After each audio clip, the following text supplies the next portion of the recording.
الحمد لله رب العالمين والعاقبة للمتقين ولا عدوان إلا على الظالمين وأشهد أن لا إله إلا الله ولي الصالحين وأشهد أن محمدا عبده ورسوله وصفيه من خلقه وخليله سيد الأولين والآخرين اللهم صل عليه وعلى آله وصحبه ومن اتبعهم بإحسان إلى يوم الدين أما بعد.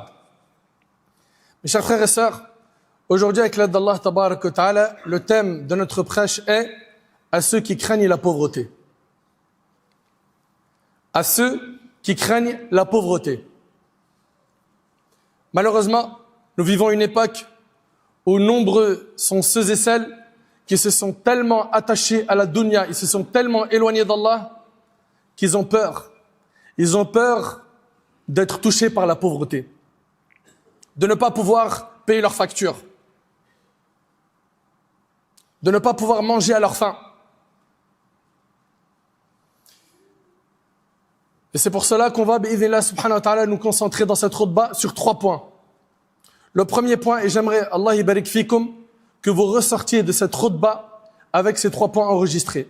Le premier point, que vos cœurs soient apaisés par la certitude que la subsistance est entre les mains d'Allah subhanahu wa ta'ala seul. Et que ce qui vous est destiné vous parviendra forcément. Enregistre-moi ça.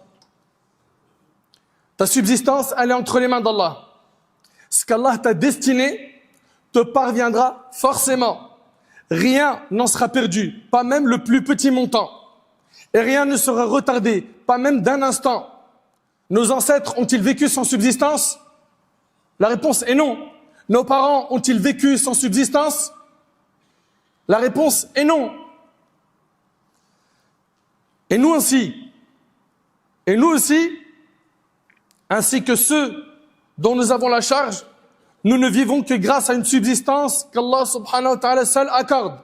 Allah subhanahu wa ta'ala dit pour rassurer et apaiser nos cœurs, وَمَا مِن دَابَّةٍ فِي الْأَرْضِ إِلَّا عَلَى اللَّهِ رِزْقُهَا. Il n'y a pas une créature sur terre dont la subsistance n'incombe à Allah. Il n'y a aucune créature qui se déplace sur la terre, qu'il s'agisse d'un être humain ou d'un animal, terrestre ou marin, marchant, volant, nageant ou rampant, sans que sa subsistance ne soit assurée par Allah. Notre subsistance ne dépend ni de l'Orient ni de l'Occident, ni d'un dirigeant ni d'un commerçant, ni d'un homme généreux, ni d'un clan, ni d'une entreprise, ni d'une institution, ni même d'un parent ou d'un enfant. Notre subsistance dépend d'Allah. Et Allah nous ordonne à chercher notre subsistance auprès de lui seul. Allah Ta'ala nous dit فَابْتَغُوا عِنْدَ اللَّهِ الرِّزْقَ وَاعْبُدُوهُ وَاشْكُرُوا لَهُ إِلَيْهِ تُرْجَعُونَ. Recherchez votre subsistance uniquement auprès d'Allah. Adorez-le et soyez reconnaissants vers lui, car c'est vers lui seul que vous serez ramenés. Allah Ta'ala nous dit également الَّذِي خَلَقَكُمْ ثُمَّ رَزَقَكُمْ ثُمَّ يُمِيتُكُمْ ثُمَّ يُحْيِيكُمْ. C'est Allah seul qui vous a créé et accordé votre subsistance. Ensuite, il vous fera mourir, puis il vous redonnera vie. Alors que les cœurs s'apaisent, que les cœurs se tranquillisent, ta subsistance est entre les mains d'Allah. Il n'existe aucune créature sur terre sans qu'Allah ne prenne en charge sa subsistance, sa nourriture et tout ce dont elle a besoin pour vivre. Mes chers frères, mes chères sœurs, se rappeler de cette réalité, y revenir régulièrement, y réfléchir encore et encore, dans l'aisance comme dans la difficulté, dans la richesse comme dans la pauvreté, permet de détacher le cœur des créatures en matière de subsistance. Permet de détacher le cœur des créatures en matière de subsistance. Donc le premier point, je veux que tu l'enregistres, c'est que tu dois garder cette certitude dans ton cœur que ta subsistance elle est entre les mains d'Allah subhanahu wa ta'ala et que ce qui t'est destiné te parviendra forcément.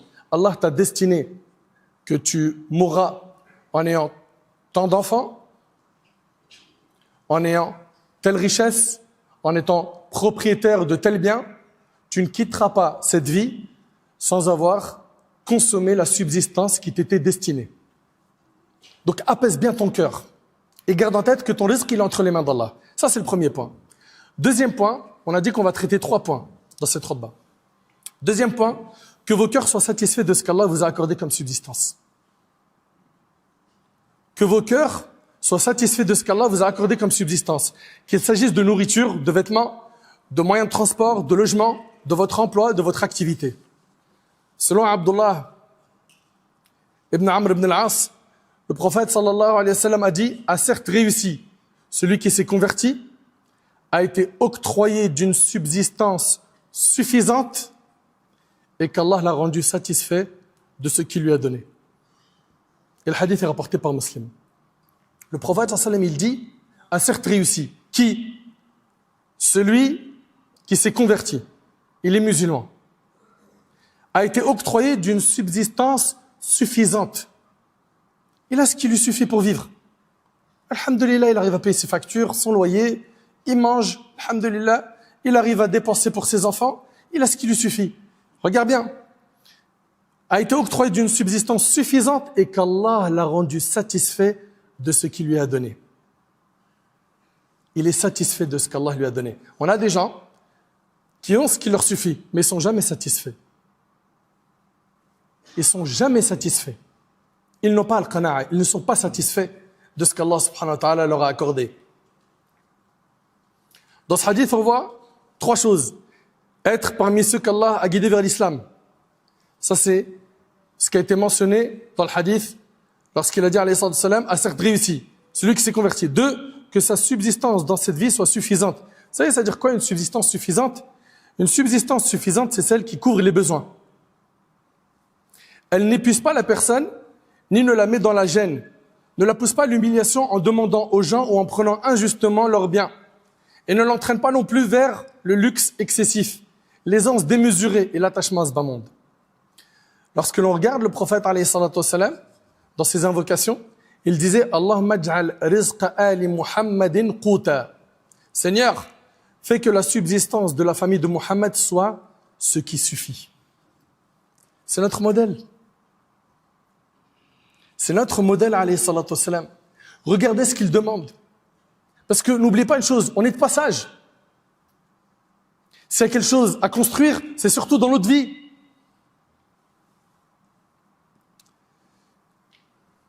Le prophète sallallahu alayhi wa sallam, il disait, Seigneur, fais que la subsistance de la famille de Muhammad soit ce qui suffit. Beaucoup de savants ont tiré de ce hadith que vivre avec le nécessaire, c'est-à-dire le suffisant, est meilleur que la pauvreté et même meilleur que la richesse.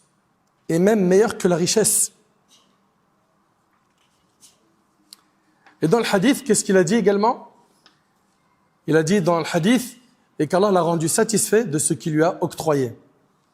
Que la personne fasse partie de ceux qu'Allah a rendu satisfaits de ce qu'il leur a accordé comme subsistance suffisante. Et c'est ça la vraie richesse.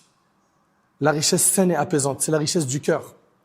Sa satisfaction de ce qu'Allah lui a accordé, sa tranquillité et son apaisement face à ce qui lui a été destiné, que ce soit dans son travail, son métier, ses revenus, son logement, ses vêtements, sa nourriture, ses moyens de transport.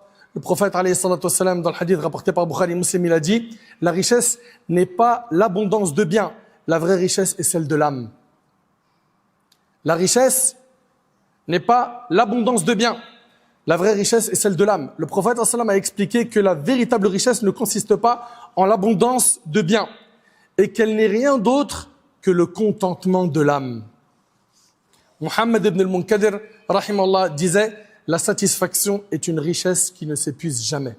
Est-ce que tu es satisfait de ce qu'Allah t'a donné? Ou est-ce que tu es toujours dans les comparaisons à ceux qui ont plus que toi dans le domaine matériel? C'est-à-dire qu'alhamdulillah, tu as un véhicule qui passe son contrôle technique chaque année, nickel, des petits réglages, et il roule bien, il n'a pas de problème de santé. Certains, non. Ils sont tout le temps en train de se comparer à celui qui a sorti le dernier BM, le dernier Mercedes, le dernier iPhone. Et il est frustré tout le temps. Elle est frustrée tout le temps.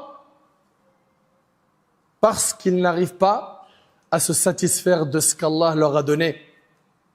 Écoutez attentivement ce qui arrive. Celui qui ne se contente pas de ce qu'il a, la richesse ne le rendra jamais riche. Celui qui ne se contente pas de ce qu'il a, la richesse ne le rendra jamais riche. Il ne sera jamais heureux, il ne sera jamais satisfait. Quoi qu'il ait comme bien matériel. Vivre avec peu, accompagné de tranquillité, est plus agréable que posséder beaucoup avec des soucis. L'homme intelligent combat son avidité par la satisfaction. Combat cet amour excessif que tu as pour la dunya par la satisfaction. Aux gens, celui qui se satisfait de ce qu'il a verra son cœur apaisé. Il verra son cœur apaisé. On a donc dit, premièrement, que ton cœur soit apaisé par la certitude que la subsistance est entre les mains d'Allah subhanahu wa ta'ala seul. 2, que ton cœur soit satisfait de ce qu'Allah t'a accordé comme subsistance. Et le troisième point, et c'est avec ça qu'on termine le prêche, ne pas craindre la pauvreté dans l'avenir. Ne pas craindre la pauvreté dans l'avenir. Ni pour soi-même, ni pour sa famille, ni pour ses enfants, ni pour ses parents, ni pour ses proches. Même si les économistes et les politiques alertent sur la faiblesse de l'économie, la hausse des prix, la rareté des emplois, la baisse des salaires, l'augmentation du chômage, la progression de la pauvreté ou la propagation des famines. N'aie pas peur pour ton risque, car les subsistances des serviteurs sont déjà écrites. Personne ne vivra sans recevoir sa part de subsistance, qu'il le veuille ou non. Et personne ne quittera ce monde sans avoir perçu entièrement ce qui lui a été décrété, sans rien en perdre. D'après Abu Darda, radiyallahu anhu, le prophète sallallahu alayhi wa sallam a dit, certes, la subsistance, écoutez bien ce hadith, certes, la subsistance demande plus le serviteur que son terme de vie ne le demande. Et c'est rapporté par l'imam al-Tabarani. Ça veut dire quoi? C'est-à-dire que ce qui a été décrété à une personne comme subsistance, argent et autres, va lui parvenir quoi qu'il en soit. Et d'ailleurs, c'est pas de la pauvreté qu'il faut avoir peur, c'est plutôt de la richesse. Combien de personnes se sont retrouvées riches et ils ont oublié Allah? Dans un hadith rapporté par l'imam al-Bukhari et Muslim, le prophète sallam il a dit, par Allah, ce n'est pas la pauvreté que je crains désormais pour vous, mais je crains plutôt que les richesses de ce monde vous soient offertes, comme elles le furent à ceux qui vous ont précédés, que vous vous rivalisiez les uns avec les autres pour les obtenir comme ils l'ont fait, et qu'elles causent votre perte comme elles ont provoqué la leur. Allahu Akbar. Sachez que vous n'êtes pas, par Allah, plus aimé d'Allah que son messager, alayhi salatu wassalam, ni plus noble, ni plus méritant, ni plus élevé en rang auprès de lui que lui. Et pourtant, Allah a repris l'âme de notre bien-aimé, alayhi salatu wassalam, alors qu'il vivait dans une grande simplicité, avec très peu de moyens. L'imam Muslim, rahimahullah, rapporte, d'après Aïcha, la femme du prophète, alayhi salatu wassalam, elle dit, le messager d'Allah, alayhi salatu wassalam, est mort sans jamais avoir été rassasié 2 fois dans une même journée de pain et d'huile. Le messager d'Allah, alayhi salatu wassalam, est mort sans jamais avoir été rassasié 2 fois dans une même journée de pain et d'huile. Selon Urwa, Aïcha radiyallahu anha a dit, par Allah mon neveu, nous voyons le croissant de l'une, puis le suivant et encore le suivant, sans que dans cette période de 2 mois, on ait allumé le feu dans l'une des maisons du prophète sallam. Je lui ai posé la question, ô ma tante, de quoi vous nourrissiez-vous? Elle a dit de 2 aliments, les dattes et de l'eau, rapporté par Bukhari Muslim. 2 mois où le prophète sallam il se nourrissait de dattes et de l'eau. On n'allumait pas un feu pour faire à manger. Allahu Akbar. Tu te plains de quoi? Tu te plains de quoi? Ton seul souci, c'est que tu n'arrives pas à dire Alhamdulillah. T'ouvres le frigo, khayrat, énormément de biens. Tu manques de quoi? T'as un toit, t'as à manger, t'as des vêtements. Certains parmi nous ont un véhicule, une voiture, d'autres c'est une moto, un scooter. Tu te plains de quoi? Et puis, même si tu es pauvre, est-ce que tu penses que être pauvre c'est une tâche? C'est pas une tâche. Dans le hadith, le prophète sallam a dit, je me suis tenu devant la porte du paradis et j'ai vu que la plupart de ceux qui y entraient étaient des pauvres. Les riches étaient retenus attendant leur sort. Rapporté par Bukhari et Muslim. Dans Sunan al-Tirmidhi, le prophète sallam d'après Abu Huraira, le prophète sallam a dit, les pauvres musulmans entreront au paradis avant les riches d'une demi-journée. Ce qui fait 500 ans. Mes chers frères, mes chères sœurs, craignez Allah